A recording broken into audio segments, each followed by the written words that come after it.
नमस्कार, स्वागत है आपका कमोडिटी सुपरफास्ट में। आपके साथ मैं हूं नेहा आनंद। इस वक्त की बिग ब्रेकिंग खाने के तेलों पर आ रही है। जी हां, खाने के तेलों पर कस्टम्स ड्यूटी में, पूरी इफेक्टिव ड्यूटी में भारी भरकम कटौती की है।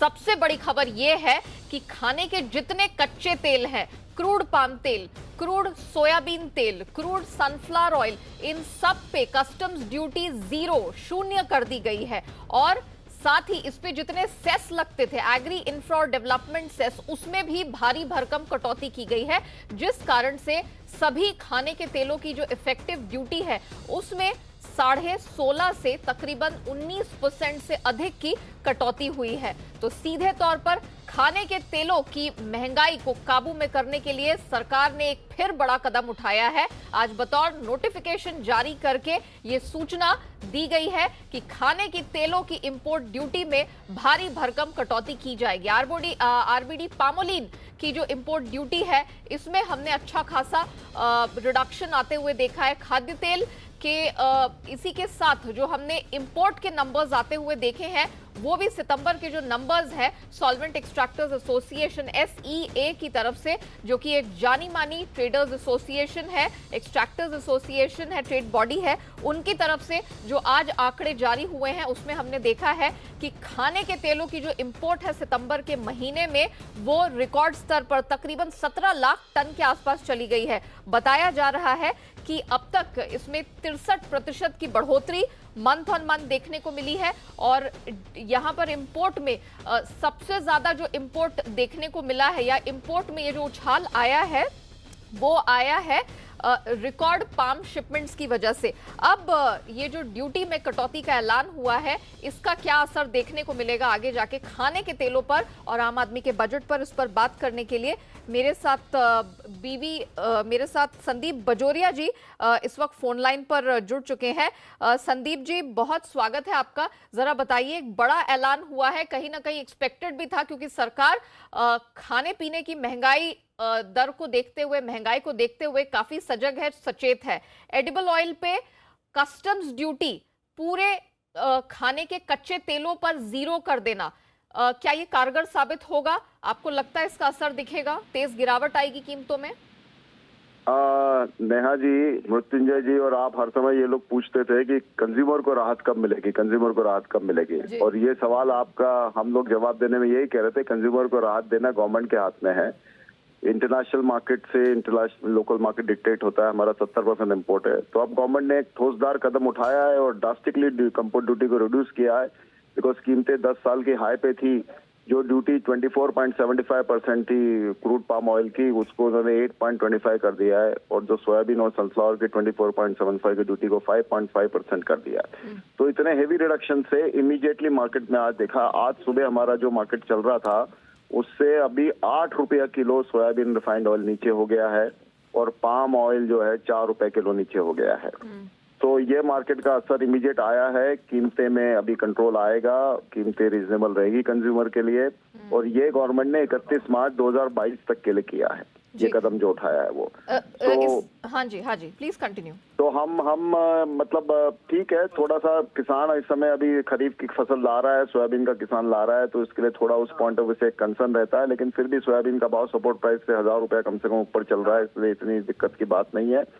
लेकिन कंज्यूमर के लिए बहुत राहत हो गई, इंडस्ट्री को भी वर्किंग कैपिटल कम लगेगा, जिन तो ड्यूटी में, इंपोर्ट ड्यूटी में बहुत पैसा इंडस्ट्री का ब्लॉक हो रहा था। तीसरी बात, मतलब नेपाल और बांग्लादेश से जो ड्यूटी फ्री इंपोर्ट आ रहा था इस देश में, और उससे हमारी इंडस्ट्री को यहाँ बहुत तकलीफ हो रही थी, specially eastern India, northern India में। वो प्रॉब्लम भी अभी एक साथ में सॉल्व हो गया। तो एक चाबी से एक साथ में 4 ताले खुल गए हैं, आप समझिए, एक कदम से 4 जगह बेनिफिट हो गया है। और इस कारण से हम तो गवर्नमेंट को कॉम्प्लीमेंट करना चाहेंगे, इन्होंने एक बोल्ड कदम उठाया है, और बोल्ड कदम उठा के कंज्यूमर को राहत देने के लिए बहुत अच्छी बात करी है। जाहिर तौर पर, इनफैक्ट कल ही हमने CPI के जो महंगाई दर के रिटेल इन्फ्लेशन के आंकड़े आते हुए देखे, उन्होंने भी एक तरह से खुशी जाहिर की है। हालांकि हमने हाल फिलहाल में देखा कि खाने के तेल, सब्जियां, एनर्जी प्राइसेस हैं वो बड़े तेजी से बढ़े हैं, तो आम आदमी को इसका बोझ उठाना पड़ रहा था।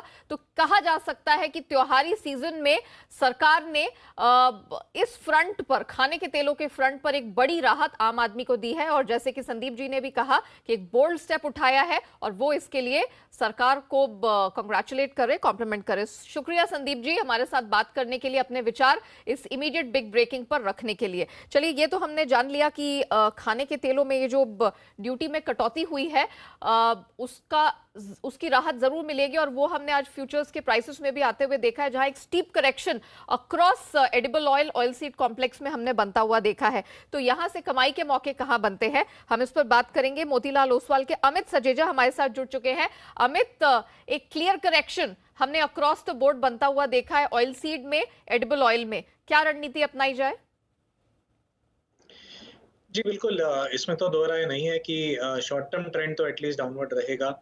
खासकर अगर मैं रिफाइंड ऑयल और सीपीओ की बात करूं जो यहाँ पर लिस्टेड है एक्सचेंजेस, तो एनसीडीएक्स रिफाइंड ऑयल अक्टूबर फ्यूचर्स में मुझे लगता है कि 1220 तक की एक इमीडिएट जगह है, यानी करीबन 4% की और जगह इमीडिएट तौर पे है। अच्छा। तो बिकवाली करके ही चलें, मार्केट पे भी की जा सकती है। उसी तौर पे सीपीओ में भी फिलहाल तो सर्किट के काफी करीब है, और अगर 1100 के लेवल भी टूट जाते हैं जो लगभग पिछले 3 महीनों से नहीं टूटे हैं, तो हम देख पाएंगे कि ऑलमोस्ट 1045 से 50 तक की जगह बन जाएगी डाउनसाइड में।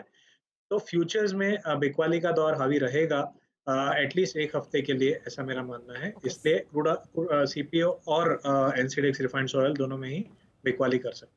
ओके, हम देख रहे हैं कि यहाँ पर 78 से 80 रुपए का करेक्शन रिफाइंड सोया तेल में दिखा है, और जहां पर सीपीओ की भी बात करें, यहाँ पर भी 43-45 रुपए का करेक्शन है। और अमित मानते हैं कि यहाँ से एटलीस्ट सीपीओ में और 60 से 70 रुपए का करेक्शन, डाउनसाइड करेक्शन आने वाले समय में दिखेगा, जो ऑफकोर्स त्योहारी सीजन में खासतौर से ग्राहकों के लिए एक अच्छी खबर है। अमित, क्विकली अब मैं आपके दूसरी कमोडिटीज पर स्ट्रैटेजी राय लेना चाहूंगी। सोने में बताइए क्या रणनीति अपनाई जा सकती है, त्योहारी मौसम है। गोल्ड पर आपकी क्या सलाह होगी? एमसीएक्स पर फिलहाल 166 रुपए की स्ट्रेंथ दिख रही है।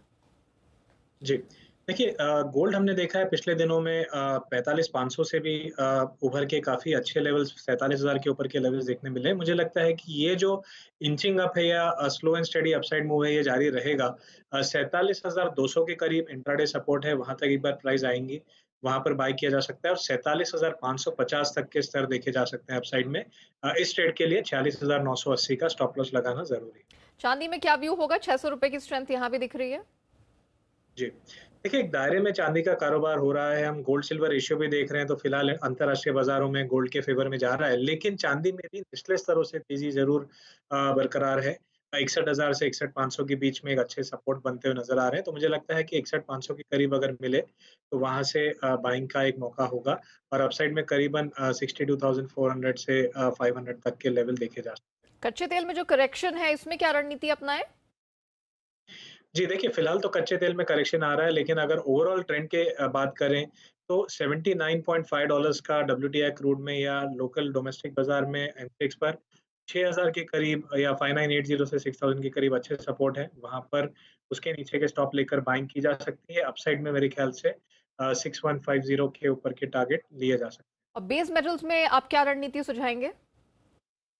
जी, मैं कॉपर में तेज़ी करना पसंद करूँगा, क्योंकि हमने देखा है कि ऑलरेडी एल्यूमीनियम और ज़िंक दोनों काफ़ी हद तक बढ़ चुके हैं, लेकिन कॉपर में फ़ॉलो थ्रू तेज़ी नहीं आई है अभी तक। तो मुझे लगता है 740 पे खरीदारी की जा सकती है 737.50 के स्टॉप के साथ, और इमीडिएट तौर पे 745 का टारगेट लिया जा सकता है। ओके, और लेड पे भी क्या आपकी कोई स्ट्रैटेजी है? जी, देखिए सिमिलरली लेड में 182 पे बाय कर सकते हैं, 180-50 का स्टॉप होगा, और 185 का short term target. Very well, Amit Sacheja, बहुत शुक्रिया आपका हमारे साथ जुड़ने के लिए कमोडिटी सुपरफास्ट में, और अपनी स्ट्रैटेजीज हमारे दर्शकों के साथ इस समय शेयर करने के लिए।